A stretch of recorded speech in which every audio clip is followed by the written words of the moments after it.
Hey folks, Matt here with HuntScore, and today we're going to talk about the non-resident draw and how you as a non-resident can apply to hunt elk, deer, and antelope, and how to use HuntScore to quickly and easily find those hunts.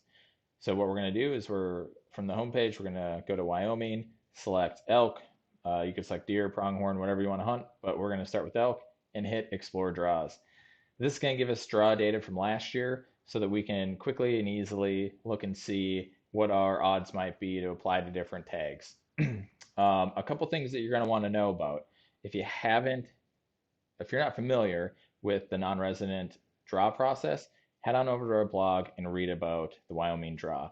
There, you're going to learn about the difference between resident and non-resident draw, preference points, and the random draw. So Wyoming has two pools for every tag that is available for elk, antelope, and deer. There's a preference point pool where those who have applied in the past build up preference points, and 75% of tags are allocated to those preference point holders. So anybody who has the highest points will be drawn first, and once 75% of that quota is drawn out, then 25% of the remaining quota will be drawn at random. So it doesn't matter if you have 20 points or 0 points, you could still draw.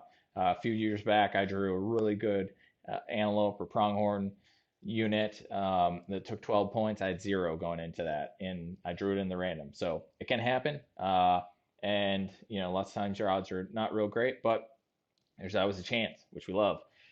So that's one thing that you need to know about. You're going to care about preference points first, and then know that you still have an opportunity to draw on random even if you don't meet that preference point limit. And then the other thing that you need to know about is the fact that there is a thing called a special pool. So for every one of these draws, you can pay additional money. It's double the tag price basically. You can get put into a separate pool from everybody else, or from the other folks who aren't willing to pay more money.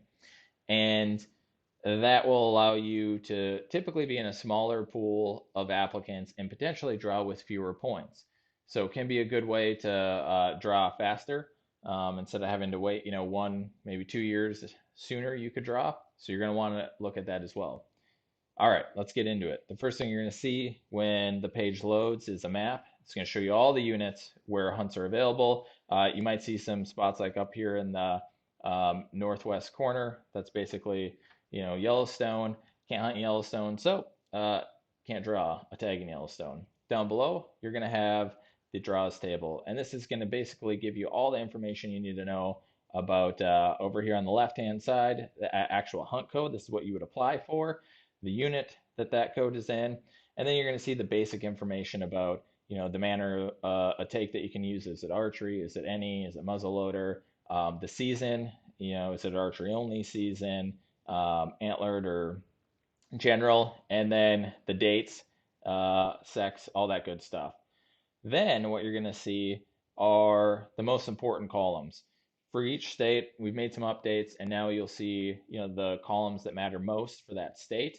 For instance, you're going to see if you're a resident, you'll see your first choice draw odds. Residents don't have the preference points for antelope, elk, and deer, so it's all random for them. They're going to care about first choice draw odds.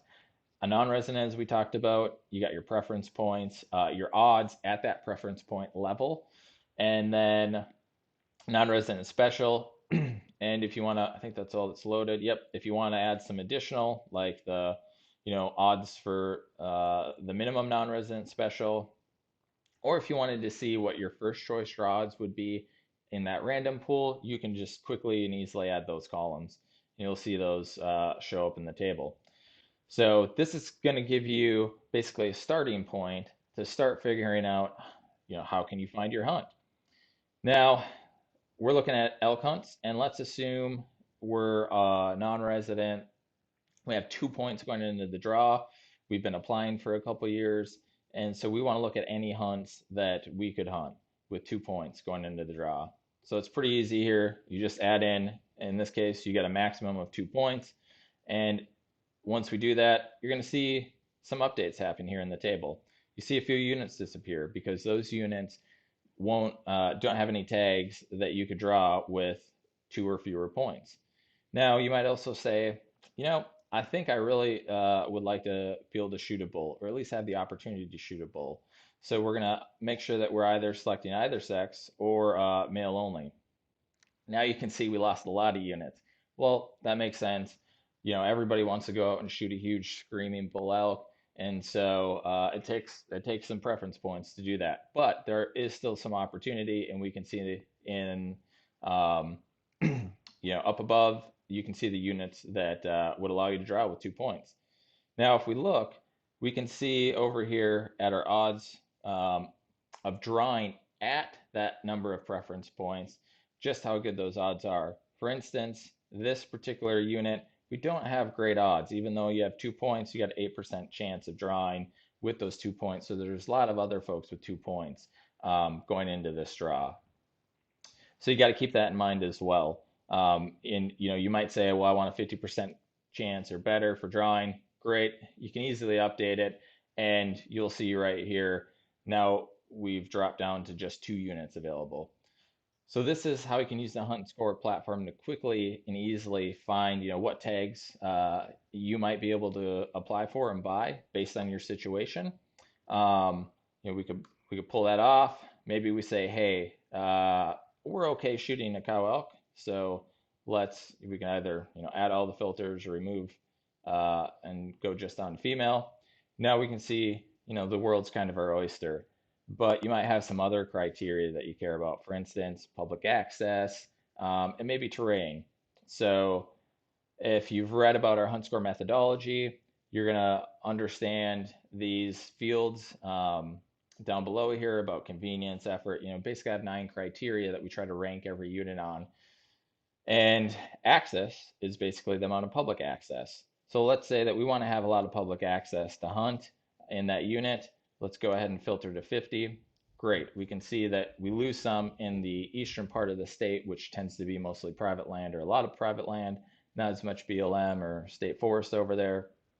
And then terrain is all about, what's the steepness of that area. So if it's really mountainous, it's probably going to have a low terrain score, meaning that terrain is tough. If it has a high terrain score, it tends to be pretty flat, maybe gentle rolling hills, not too difficult. We might say, look, we're not interested in the hardest hunt. So let's make sure that the terrain score is 80 or above. You apply that filter and you're going to see a bunch of units disappear. In particular, if we were to zoom in, let's pull that filter off and see exactly what happened. Makes sense. We lost a lot of the units that are in the mountainous area. So let's reapply that. Great. Okay, from there, we can go ahead and look at the table and see what our odds are and make our application choice. Let's apply that. Oops. We still got that 2-point preference there. Now you might say, that's great. I'm going to select one of these units or one of these hunt codes as my first choice. If you wanted to deep dive in there and see a little bit more, we could open up that link to that particular hunt code, and we can drill down and see what the odds have looked like over time. In particular, you can see draw odds for this particular hunt. It's basically been 100% for the last 10 years. So you've got a really good chance of drawing that tag. The quota hasn't really changed. It's been pretty constant. If we look here for non-residents, licenses drawn, that's great. First choice applied, you can see how many folks have applied as their first choice. Very undersubscribed hunt. You're talking about just a handful of people applying every year, even though there's, roughly, looks like above here, you got like 30 tags available. You have less than 10 people applying. So the odds are that you're going to be able to draw every year. So that's great. Now, that's our first choice hunt. But let's say, you can also select a second and third choice in Wyoming. Now, here's the thing that you need to realize. Every year, there are thousands of people who fill out their choices incorrectly. And the issue being that they select for their second and third choices hunts that are filled in the first choice draw. That is, there's already more people that want to hunt than there are tags available in the first choice round, where we select that 75 and 25%. So the whole quota is already subscribed to in the first round. Those units you don't want to be selecting for your second, or hunt codes you don't want to select for your second and third choice. So let's go here and select non-resident second choice draw odds and non-resident third choice draw odds. We'll look in the table. Those are going to add here towards the end.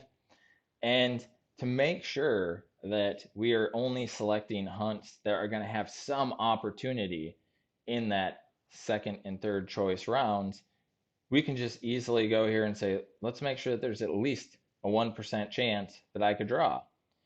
Great. Now you're only going to have those tags left. One other thing that you probably want to make sure is, look, when we get to the second and third choice rounds, there are no preference points. It's just all random after that. So let's go ahead and make sure that we're not, accidentally filtering out any particular hunts by having some filter over there in the preference points. So if we do that, we're going to see here's all of the hunts still with our, axis and terrain filters, all the units that have second choice hunts. Now, third choice, again, we could do the same thing there where we say, hey, let's make sure that we've got some third choice opportunity. And when we get to our third choice, we really want to draw. We don't want to be, trying to pick something up in the second or leftover draw or even over the counter once, any tags that haven't made it to the very end are still left. So let's go ahead and say we need a 70% chance of drawing our third choice. Okay, not a lot, but here are basically the two hunt codes that you could apply for to pretty much be guaranteed that you're gonna, draw something that year in the draw. So hopefully that helps. Good luck this year in the draw and find your hunt.